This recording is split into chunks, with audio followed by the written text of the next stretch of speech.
High viewers, இனி வரக்கூடிய வீடியோவில் என்னெல்லாம் நடக்கலாம்னு சொல்லிட்டு பார்க்கலாம். வீடியோக்குள்ளே போகிறதுக்கு முன்னாடி நம்ம சேனலை லைக் அண்ட் சப்ஸ்கிரைப் பண்ணிவிட்டு கொஞ்சம் சப்போர்ட் பண்ணுங்கள். வாங்க இப்போ வீடியோக்குள்ளே போகலாம். தீபா நகை எல்லாமே கவரிங்காக இருக்குது அப்படின்னு சொல்லிட்டு மீனாட்சி கண்டுபிடிச்சிடுறாங்க. இதை அபிராமி கிட்ட சொல்ல அபிராமி நகை எல்லாத்தையுமே வாங்கி பார்க்குறாங்க. அப்போ ஆசாரியை வீட்டுக்கு வர வச்சு அந்த நகையெல்லாம் உரசி பார்த்தோன்னே எல்லாமே கவரிங் அப்படிங்கிற உண்மையை கண்டுபிடிக்கிறாங்க. துளசியை கூப்பிட்டு, துளசி என்ன வேலை பண்ணி வச்சுருக்காங்க உங்கள் வீட்டில், இந்த நகையெல்லாம் பார்த்தியா எல்லாமே கவரிங் அப்படின்னு சொல்லிட்டு துளசியை ரொம்பவே அசிங்கப்படுத்துகிறாங்க அபிராமி. இதை கேட்ட துளசி, நான் என்ன பண்ணுவேன், எனக்கு எதுவுமே தெரியாது, தீபாவோட நகை தானே அது, அப்போ நீங்கள் தீபா கிட்டேயும் கேசவன் கிட்ட தானே கேட்கணும் அப்படின்னு சொல்ல அதுக்கு அபிராமி சொல்கிறாங்க, அது எப்படி அவங்க கிட்ட நான் கேட்க முடியும், இந்த வீட்டில் நீ தானே வாழ வந்திருக்கேன், அதனால தான் நான் உன்கிட்ட கேட்குறேன், எப்படி இந்த நகை எல்லாமே கவரிங்காக மாறுச்சு அப்படின்னு சொல்லிட்டு துளசியை போட்டு பயங்கரமாக அசிங்கப்படுத்திக்கிட்டு இருக்காங்க. இதனால நம்ம துளசி வந்து அந்த நகையெல்லாம் எடுத்துகிட்டு போயிட்டு விறுவிறுன்னு அவங்க வீட்டுக்கு வராங்க. அப்போ மீனாட்சி மனசில் நினைக்கிறாங்க, துளசி இந்த வீட்டில் நீ நல்ல பேர் வாங்கினா சொல்லிட்டு என்னென்னமோ பண்ணிக்கிட்டு இருக்கல, இந்த நகையை வச்சு உன்னை நான் இந்த வீட்டை விட திறக்கிறேன் பாரு அப்படின்னு சொல்லிட்டு அவங்க பயங்கரமாக மனசில் பிளான் போட்டுட்ருக்காங்க. இந்த சைடு நம்ம துளசியும் அந்த நகையெல்லாம் எடுத்துகிட்டு வீட்டுக்கு போயிடுறாங்க. அங்கே போயிட்டு கேசவனை 4 அரை அரைஞ்சி நகையை தூக்கி அவன் மூஞ்சிலே வீசி எறிகிறாங்க. இந்த நகை எல்லாத்தையுமே கவரிங்காக மாற்றி வச்சுருக்கான் இவன், இதனால எனக்கு அங்கே எவ்வளோ அவமானமாக இருக்குது தெரியுமா அப்படின்னு சொல்லிட்டு துளசி பயங்கரமாக கத்திக்கிட்டு இருக்காங்க.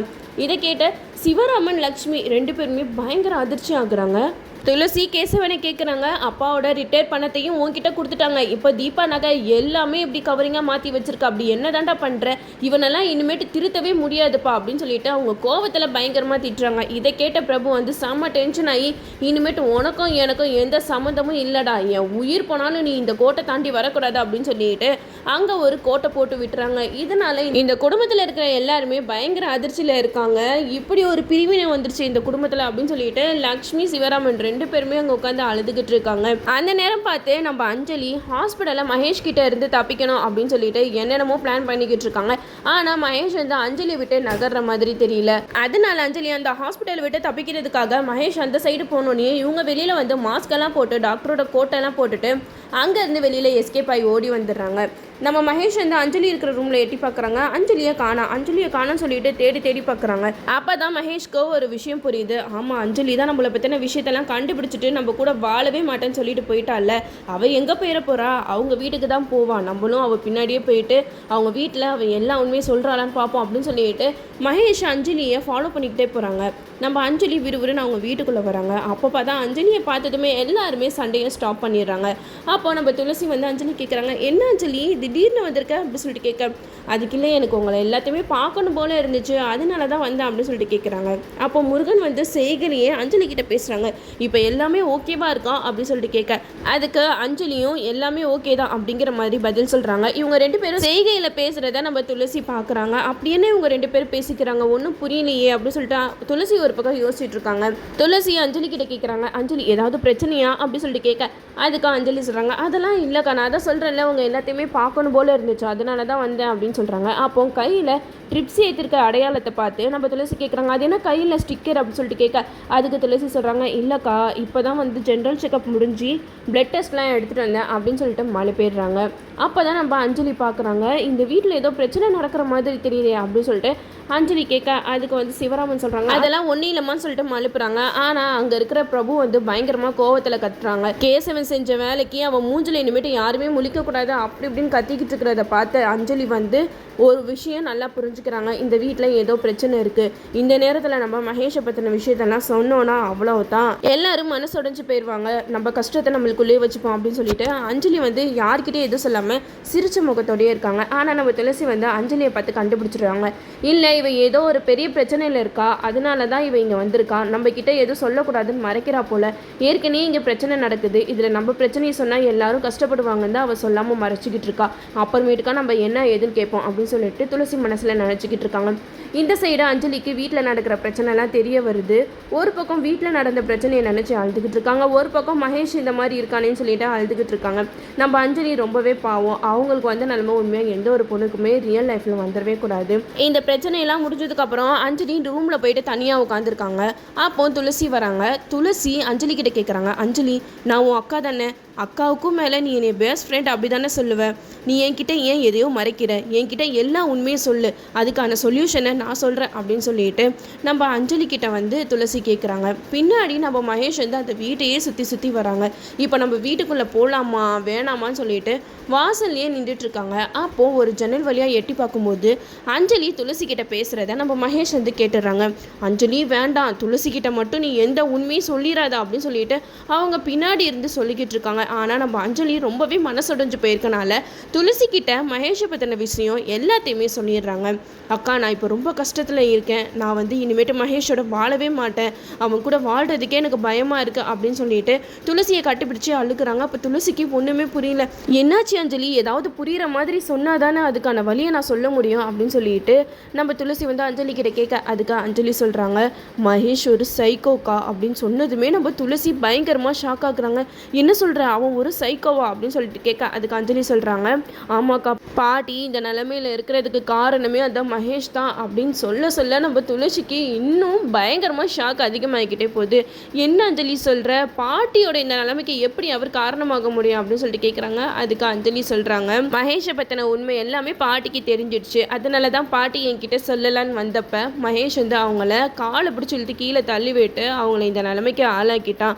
மகேஷ் பின்னாடி ஏதோ ஒரு ரகசியம் ஒளிஞ்சிருக்கான். அது மட்டும் இல்லாமல் எங்கள் வீட்டு வாட்ச்மேனை அடித்து ரொம்பவே டார்ச்சர் பண்ணியிருக்கான். எல்லாமே எனக்காகன்னு சொல்லிட்டு இன்னும் எத்தனை பேரை கொலை பண்ணியிருக்கான்னு எனக்கு தெரியலக்கா அப்படின்னு சொல்லிட்டு பயங்கரமாக அழுகுறாங்க. இப்படி ஒரு சைக்கோ கூட என்னால் வாழவே முடியாது. நான் சிசிடிவி கேமராவில் அவனோட உண்மையான சுயரூபத்தை நான் பார்த்தேன். வீடு ஃபுல்லாக கேமரா வச்சு என்னைய கண்காணிச்சிட்டு இருக்கான். இவ்வளோ நாளாக அதுதான் நடந்திருக்கா. அது கூட தெரியாமல் அவனை நம்பிட்டான். அவன் வீட்டிலே நான் வாழ்ந்துருக்கேனே, அதை நினச்சா எனக்கு அசிங்கமாக இருக்குது அப்படின்னு சொல்லிட்டு பயங்கரமாக அழுகுறாங்க. துளசிக்கு என்ன ஆறுதல் சொல்கிறதுனே தெரியல. அஞ்சலி கிட்ட சொல்கிறாங்க, அஞ்சலி எதுக்குமே கவலைப்படாத, இந்த மாதிரி நேரத்தில் தான் நீ தைரியமாக இருக்கணும். மகேஷ் கிட்ட நீ ரொம்பவே ஜாக்கிரதையாக இருக்கணும். மகேஷ் கிட்ட சொல்லிட்டு வந்தியா சொல்லாமல் வந்தியா அப்படின்னு சொல்லிட்டு கேட்க, அதுக்கு அஞ்சலி சொல்கிறாங்க, இல்லைக்கா, நான் ஹாஸ்பிட்டலில் இருந்தேன். நான் இந்த விஷயம்லாம் கேள்விப்பட்டதுமே என்ன அறியாமல் நான் மயக்கம் போட்டு விழுந்துட்டேன். அவன் தான் என்னை ஹாஸ்பிட்டலில் சேர்த்தான். அவனுக்கு தெரியாமல் நான் எஸ்கேப் ஆகி ஓடி வந்துட்டேன் அப்படின்னு சொல்ல, இதை கேட்ட துளசிக்கு என்ன சொல்கிறதுனே தெரியல. ஒரு பக்கம் நம்ம வீட்டில் இந்த மாதிரி அவமானப்படுத்திட்டு இருக்காங்க, ஒரு பக்கம் நம்ம தங்கச்சியோட வாழ்க்கை இப்படி அந்தரத்தில் தொங்குதேன்னு சொல்லிட்டு துளசி ஒரு பக்கம் அழுதுகிட்டு இருக்காங்க. இதெல்லாம் மகேஷ் வந்து அந்த ஜன்னல் ஓரமாக ஒட்டு கேட்டுட்டு இருக்காங்க. அஞ்சலி, நீ ரொம்ப பெரிய தப்பு பண்ணிட்ட. நான் இந்த விஷயம் யாருக்குமே தெரியக்கூடாது அப்படின்னு பொத்தி வச்சிருந்தேன். ஆனால் நீ எல்லார்கிட்டையும் சொல்லணும்னு முடிவு எடுத்துட்டல அப்படின்னு சொல்லிட்டு மகேஷ் நினச்சிக்கிட்டு இருக்காரு. இந்த சைடு நம்ம துளசி அஞ்சலியோட கதையெல்லாம் கேட்டதுமே பயங்கர கோவப்படுறாங்க. அந்த மகேஷை நான் உண்டு இல்லைன்னு பண்ண போகிறேன் அஞ்சலி அப்படின்னு சொல்லிட்டு கோவத்தில் கொந்தளிக்கிறாங்க. அப்போ அஞ்சலி சொல்கிறாங்க, வேணாக்கா, பாட்டி இப்படி தான் என்னையை காப்பாற்ற வரேன்னு சொல்லிட்டு அவங்க இப்போ கோமா ஸ்டேஜில் இருக்காங்க. இப்போ நீயே ஏதாவது கேட்டனா கண்டிப்பாக உன்னை ஏதாவது பண்ணிடுவான், வேணாக்கா அப்படின்னு சொல்லிட்டு அஞ்சலி பயங்கரமாக அழுகுறாங்க. இதெல்லாம் பார்த்து துளசிக்கு ரொம்பவே மனசு உடஞ்சி போயிடுறாங்க. நம்ம மகேஷ் வந்து இதெல்லாம் கேட்டுட்டு அப்படியே ஒரு மாதிரி போகிறாங்க. அஞ்சலி, நீ ரொம்ப பெரிய தப்பு பண்ணிட்ட. நீ யார்கிட்ட மோதுற தெரியுமா? மகேஷ் கிட்ட. மகேஷோட இன்னொரு முகத்தை நீ பார்க்கலையே. நான் உன் மேலே வச்ச பாசத்தினால தான் என்னை பற்றி உண்மை உனக்கு தெரிஞ்சப்போ கூட நான் உன்னை விட்டு வச்சேன். ஆனால் நீ என்னை பற்றின விஷயத்தை எல்லாருக்கிட்டையும் சொல்லி அந்த வீட்டை விட்டே நீ துரத்திடுவ போலையே அப்படின்னு சொல்லிட்டு நம்ம மகேஷ் வந்து பயங்கரமாக யோசிச்சுட்டு போகிறாங்க. அது மட்டும் இல்லாமல் இந்த சொத்து பற்றி எல்லாத்துக்குமே அதிபதி இந்த முருகன் தான் அப்படிங்கிற விஷயம் தெரிஞ்சுன்னா இன்னும் என்ன ஆகுமோ தெரியலையே அப்படின்னு சொல்லிட்டு ரோட்லேயே கத்திக்கிட்டே போகிறாங்க மகேஷ். இந்த சைடு அபிராமி, மீனாட்சி இவங்க 2 பேரும் தான் பேசிக்கிட்டு இருக்காங்க. அப்பாடா, நம்ம துளசி வந்து இந்த வீட்டில் நல்ல பேர் எடுக்கிறாளேன்னு சொல்லிட்டு ரொம்பவே கவலையாக இருந்துச்சு. அது மட்டும் இல்லாமல் இந்த ஈஸ்வரமூர்த்தி அதுக்கு மேலே துளசியை தலையில் தூக்கி வச்சுட்டு ஆடுறாரு. இப்போ அந்த மருமகளை வீட்டை விட்டு துரத்துறதுக்கு இப்போது சூப்பரான சம்பவம் நடந்துட்டுருக்கு அப்படின்னு சொல்லிட்டு மீனாட்சி சொல்லி சிரிச்சுக்கிட்டு இருக்காங்க. அப்போ அபிராமி கேட்குறாங்க, என்ன மீனாட்சி ரொம்ப சந்தோஷமாக இருக்கு அப்படின்னு சொல்லிட்டு கேட்க, அதுக்கு மீனாட்சி சொல்கிறாங்க, ஆமா அத்தை, பின்ன சந்தோஷமாக இல்லாமல் இவ்வளோ நாள் நம்மளுக்கு தண்ணி காட்டிட்டு இருந்த துளசி இனிமேட்டு இந்த வீட்டில் இருக்கவே மாட்டா. மாமா ரொம்பவே துளசியை தலையில் தூக்கி வச்சுட்டு ஆடினார்ல, இப்போ பார்த்தீங்களா அப்படிப்பட்ட மருமக வீட்டில் என்ன மாதிரியான கோல்மால்லாம் நடந்திருக்கு. இது மட்டும் மாமாவுக்கு தெரிஞ்சிச்சு, அவ்வளவு தான், துளசியை அடிச்சே வீட்டை விட்டு துரத்துவாங்க. அந்த காட்சியெல்லாம் கண்கொள்ளா காட்சியாக இருக்குமே, எப்படா அது நடக்கும்னு நான் காத்துட்டு இருந்தேன். இவ்வளோ சீக்கிரம் அது நடக்கும் நான் கொஞ்சம் கூட எதிர்பார்க்கல அப்படின்னு சொல்லிட்டு மீனாட்சி ரொம்ப சந்தோஷமாக இருந்துட்டு இருக்காங்க.